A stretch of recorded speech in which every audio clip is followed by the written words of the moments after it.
जब सब कुछ अल्लाह ही की मर्जी से होना है तो फिर ये जन्नत और जहन्नुम क्यों, फिर ये सज़ा क्यों, चाहे वो हिंदू हो, मुस्लिम हो, ईसाई हो। ये जो आप आसमान देख रहे हैं ना, ये ग्राउंड फ्लोर है, इसके ऊपर 7 फ्लोर और है।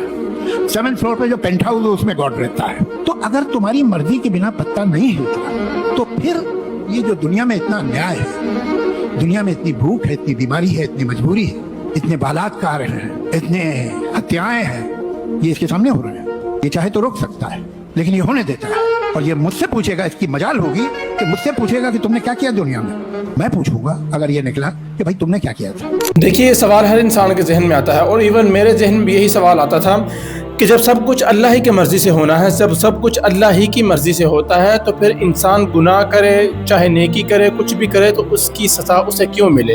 ये तो अल्लाह उससे करवा रहा है। तो देखिए, इंसान को जब अल्लाह ने पैदा किया तो उसे 2 ऑप्शन दिए। अगर तुम दुनिया में जाओगे, नेकी करोगे तो तुम्हें इसका अच्छा बदला मिलेगा, गुनाह करोगे तो तुम्हें इसकी सज़ा मिलेगी।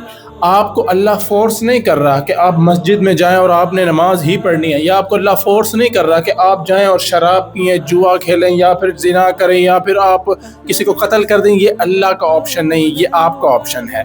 आपको 2 ऑप्शन दिए जा रहे हैं, या तो आप आग के अंदर चले जाएं, जहन्नुम की तरफ चले जाएं, या आप जन्नत की तरफ चले जाएं। आपको 2 रास्ते दिए गए हैं। अच्छे काम करें तो अच्छा सिला मिलेगा, बुरा काम करेंगे तो बुरा सिला मिलेगा। और सब कुछ अल्लाह ही की मर्जी से होता है। दुनिया के अंदर अल्लाह की मर्जी के बगैर पत्ता तक नहीं हिलता। हवाएं चलती हैं, गर्मी आती है, सर्दी आती है, सब अल्लाह की मर्जी से होता है।